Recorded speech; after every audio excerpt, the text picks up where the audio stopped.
Here to share the key levels to watch. Fairlead Strategies Katie Stockton. It's a good day to have you, Katie, because we're starting to see some real declines with the Palantir, for instance, down 20%. I know it's been the biggest winner on the way up, but how does the damage look to you at this point? It's definitely some rotation out there from the leaders into the laggards. And with that, we are seeing a pullback in the large cap indices.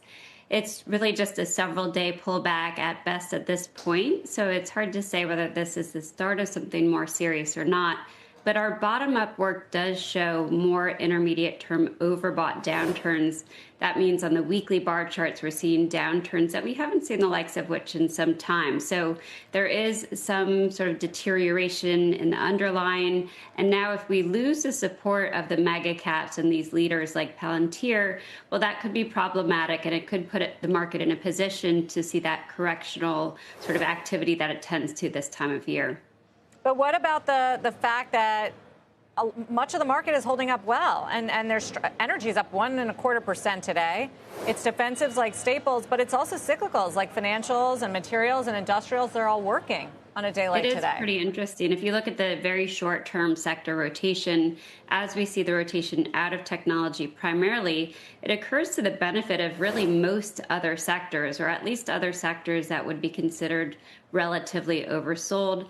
The cyclicals in our very short-term work do look poised to outperform. It doesn't necessarily mean that they're going to rally while the rest of the market pulls back. That's pretty unusual, but their relative performance can certainly do better. And also a complex like energy can do better just by the nature of crude oil prices seeing a bounce, that type of thing. So there are external influences there as well.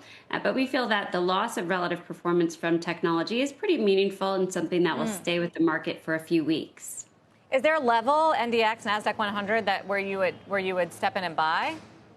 Well, there's two levels that we're watching. The first support is around 22,300. That's the breakout point. It would be a natural place for buyers to step in. If we do see those overbought downturns become widespread now amongst the major indices, then the 200-day moving average and also some support from the cloud model is closer to 21,300. I wouldn't rule that out. We're looking at least about 4 to 5% to initial support. And the catch is when you look at the measured move objectives from the breakouts that preceded this so-called pullback, the risk reward isn't great for new longs. So I think what we'd like to see is not only a retreat closer to those support levels perhaps, but also some improvement in the momentum, which has been deteriorating, at least on a short-term basis. Are there any sectors that look particularly interesting to you outside of tech, either to go higher or lower?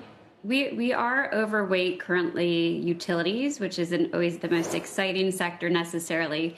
But there are some positive technical catalysts unfolding there, again, from a bottom-up perspective within that space. And the relative performance is kind of intriguing. We have rotations that are positive short-term versus the S&P 500, and also oversold conditions that should give way, I think, to some stabilization. They may be closely tied to yields, but we feel yields are somewhat neutral at this time, just backing and filling. What do you see usually in the market's pretty confident that we're going to get a rate cut in September, though let's see what Fed Chair Powell says about it this week. Not sure it's all a certainty. But what do you see in the lead up if we do sort of kick off another cutting cycle, even though it's unclear how this cutting cycle will even look? Right. I mean, if we do see them cut rates, we would expect the 10-year yields to go that same direction and take out support, which currently is around 4.2%.